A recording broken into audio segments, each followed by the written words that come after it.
Good morning, students. Class 8 Science. We have discussed chapter 13, that is sound. Yesterday we have discussed the sound produced by vibration, in which we have seen that how the rubber strings are doing to and fro motion by which they are producing sound, as well as when we have striking on a hanging pan that will also produce sound. जैसा कि हमने कल देखा था कि sound जो होता है वो टू और फ्रो मोशन से बनता है, जो कि एक वाइब्रेटिंग साउंड होता है। ठीक वैसे ही स्ट्रिकिंग पैन जो है, स्ट्रिकिंग पैन से भी जब हम बीट करते हैं उसमें से साउंड प्रोड्यूस होता है। एज वेल एज हमने अपने स्कूल में देखा होगा, जब रिंगिंग बेल को रिंग करते हैं तो उससे भी साउंड प्रोड्यूस होता है। ठीक है, जैसे जब फर्स्ट पीरियड होता है, फर्स्ट पीरियड के बाद जब सेकंड पीरियड लगता है तो उस पर जब बेल लगाई जाती है सेकंड बेल में वाइब्रेशंस क्रिएट होता है बेल के अंदर, जो हमें आसानी से सुनाई देता है। Let we discuss the next topic. This is sound produce by musical instruments. हमने अपने आसपास कई तरह के म्यूजिकल इंस्ट्रूमेंट्स को देखा होगा या उनको बजते हुए देखा होगा। तो ये किस तरह से बजते हैं और किस तरह से साउंड प्रोड्यूस करते हैं, उनके बारे में हम यहाँ पे डिस्कस करेंगे। We use a huge range of musical instruments to produce sounds and make music, and instruments produce sounds when part of its vibrating rapidly. कोई भी म्यूजिकल इंस्ट्रूमेंट्स से म्यूज़िक कब निकलेगी, जब हम उसके म्यूजिकल इंस्ट्रूमेंट्स को चलाते हैं या उसको यूज़ करते हैं, और उसमें because it is some different kinds of the first category is string instruments. ऐसे इंस्ट्रूमेंट्स, ऐसे म्यूजिकल इंस्ट्रूमेंट्स जिसमें स्ट्रिंग्स लगे होते हैं, तार लगे होते हैं, उन तार से, वायर से जो साउंड प्रोड्यूस होता है, हम उनको म्यूजिकल साउंड्स कह सकते हैं। The second category is wind instrument, जिसमें हवा के माध्यम से, जैसे हमने बांसुरी देखी होगी, तो बांसुरी में हम क्या करते हैं, हवा को फूंकते हैं, हवा को हम उसमें भरते हैं अपने मुख से, जिससे कि उसमें से साउंड प्रोड्यूस होता है। ठीक है, तो यहाँ पे the topic is how the musical instruments are blow are produce the sound. कैसे प्रोड्यूस होता है उसके बारे में हम यहाँ पे डिस्कस करने जा रहे हैं। On the basis of their vibrating part, on the basis of their vibrating part there are different type of instruments available. The first one is string instruments like guitar, violin, sitar, piano are produce sounds by vibration of stretched string. This is done either by plucking the strings or by drawing a bow across the string.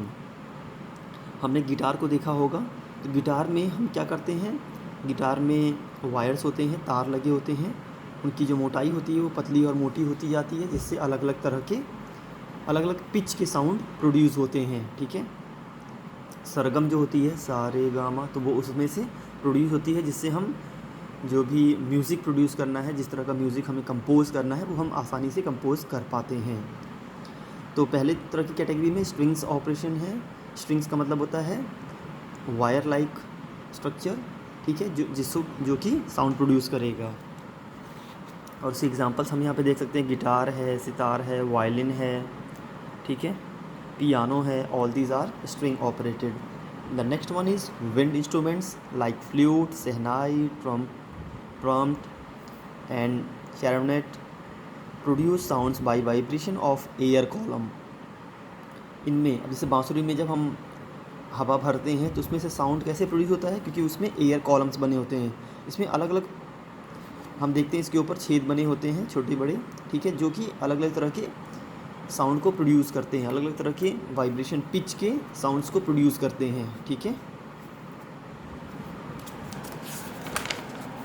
And the third one is percussion instruments like tabla, congo, gong, drums are produce sounds by vibrating of stretched membrane। तो हमने देखा कि जो musical instruments होते हैं उनमें तीन category होती है। The first one is stretched string की वजह से साउंड का प्रोड्यूस होना, ठीक है, तारों के वजह से। दूसरा होता है जो एयर इंस्ट्रूमेंट होते हैं उसमें एयर कॉलम्स की वजह से साउंड का प्रोड्यूस होना, air columns are responsible for producing sounds. And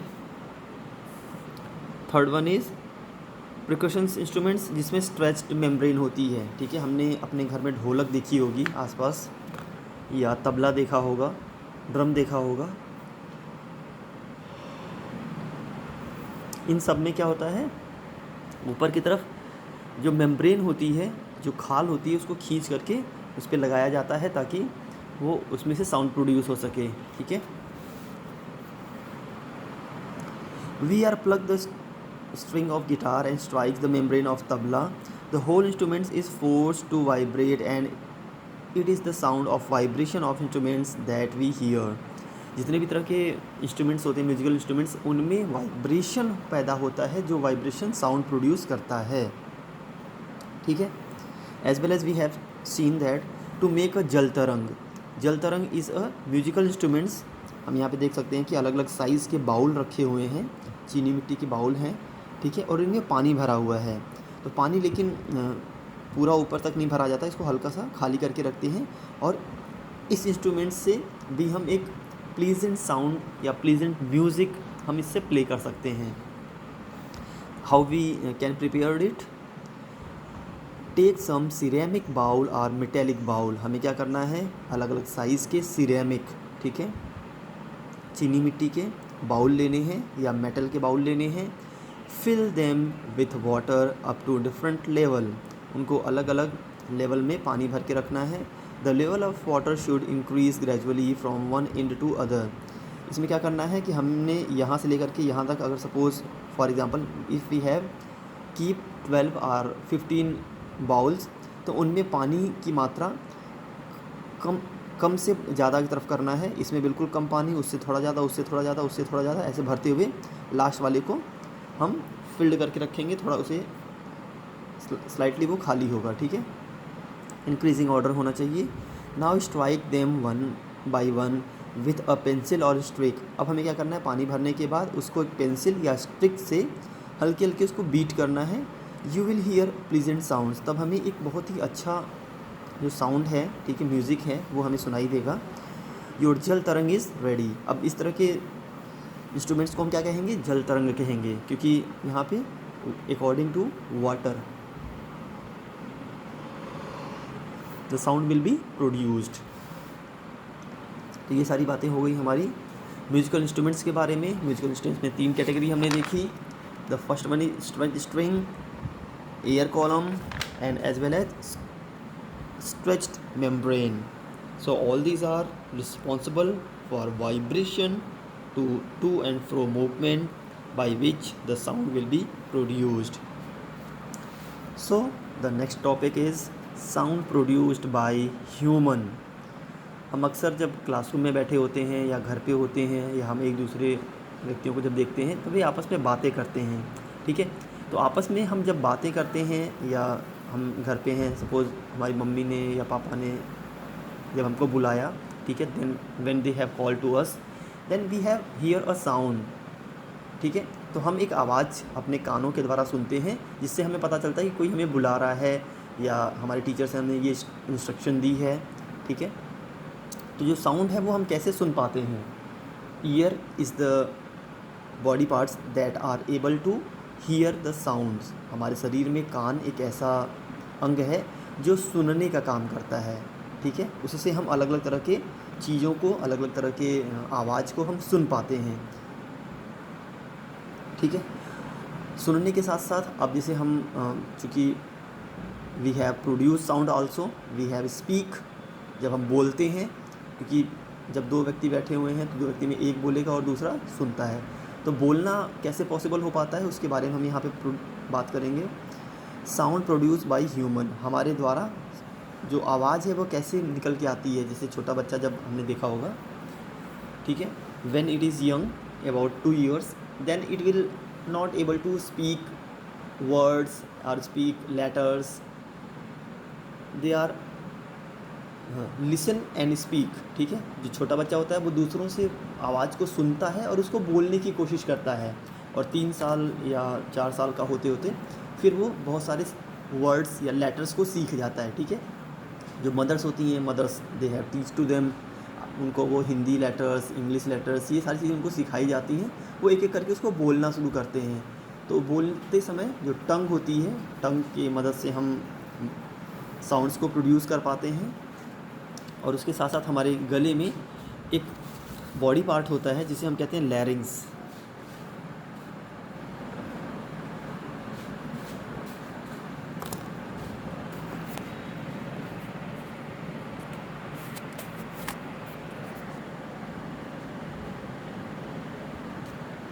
yes, हमारे शरीर में लैरिंग्स होता है। लैरिंग्स ही वह पार्ट है जिसमें वाइब्रेशन, क्योंकि हमने अभी पढ़ा कि साउंड बिना वाइब्रेशन के पैदा नहीं हो सकती, उसके बिना वो आवाज़ निकल नहीं सकती। तो टू और फ्रो जो साउंड है वो हमारे लैरिंग्स से प्रोड्यूस होता है। और लैरिंग्स को यहाँ पे अंदर दिखाया गया है कि किस तरह से होता है।